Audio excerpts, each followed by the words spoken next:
किनभने हुनुपर्छ भनेर होइन। त्यो बेलाको बस चाहिँ अहिले हाम्रो रेवा कलेज है कति कति कति मिठासको कुराहरू छ क्या यो।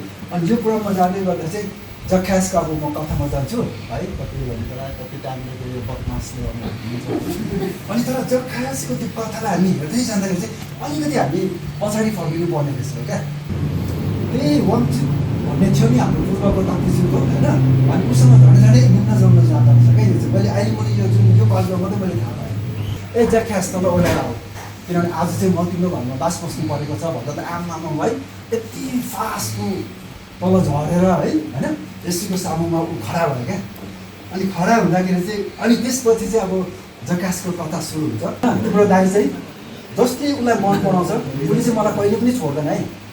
अब जसले मलाई मन पराउँदैन नि उसले चाहिँ मलाई देखिसक्दैन भनेर मैले भनेको क्या। बेला बेला हामी यस्तो सेयर गर्दाखेरि चाहिँ हामी आज संसारमा हेऱ्यो भने चाहिँ अगुवाहरू प्रायः जस्तो माथि बस्ने होइन, अनि हामीलाई चाहिँ मुनि राख्ने हुन्छ नि। तर त्यो गलत रहेछ। मैले पहिला त्यही सोच्थेँ है, तर वास्तवमा त्यो होइन रहेछ। मेरो टिचरले सिकाउँदाखेरि चाहिँ जब ऊ अघि पनि भने हाम्रो डाक्टरहरूले होइन मूल्य चुकाउनु पर्ने कुराहरू है, अग्रजनहरू उपस्थिति हुनु भएकोमा चाहिँ म एकदमै मैले सिर झुकेँ है। अनि तर मैले महत्त्वपूर्ण कुरा सिकेको कुराहरूबाट चाहिँ धेरै कुराहरू सिक्यो। अनि कलेजको कुराहरू यो विद्यालयको कुराहरू गर्दै जाँदा चाहिँ हाम्रो नेपालमा पनि जस मलाई गर्व लाग्यो क्या। किनभने धेरै कलेजहरू छन् होइन, तर ती कलेजहरूलाई चाहिँ मैले पेरेन्ट्सले हेर्दाखेरि चाहिँ दुई किसिमको कलेजहरू रहेछन् है। त्यो दुई किसिमको कलेजहरू चाहिँ एउटा चाहिँ छ सेकुलर, एउटा चाहिँ रहेछ डिफिकल्ट है।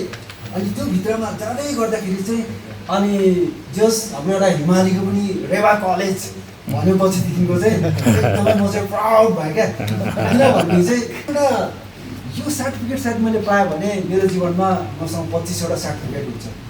तर यो होइन फेरि म पढ्नु गएको भनेर चाहिँ होइन, तर 24वटा जुन कलेजहरूमा विद्यालयहरूमा चाहिँ म जाने गर्थेँ बेला मौकाको समयमा होइन।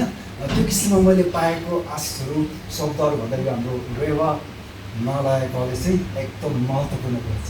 किनभने सिकाउनु ठुलो कुरा होइन क्या मेरो भनाइमा, तर सिकाउने तरिकामा पनि कति फरक क्या। अनि यसपालिको मेरो 4 हप्ताको चाहिँ म चाहिँ अझै पनि म सानो भएर सिक्नु पाए हुन्थ्यो भन्ने खालको भएर क्या। किनभने चाहिँ म भन्छु त्यो चाहिँ एकदम भोटे तालचाको चाबी खोल्नु चाहिँ त्यही हो।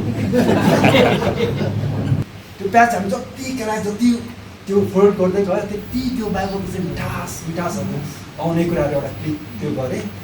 यदि क्रिस्चियन हो भनेर हामीलाई कसैले भन्छ भने त्यो चाहिँ एउटा इन्सल्ट गरेको नाम रहेछ क्या। त्यो चाहिँ वास्तवमा हामी चाहिँ चेला हुनुपर्ने रहेछ क्या। त्यो कुराहरू सिकेँ।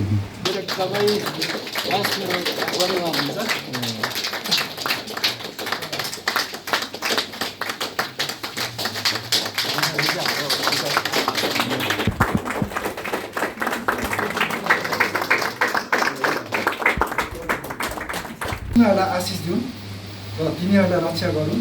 परमप्रभुले आफ्नो मुख तिमीहरूमाथि चम्काउँ। सिकाउने मान्छेको मुख चाहिँ चम्काउनै पर्छ र तिमीहरूलाई हर कुरा गरौँ।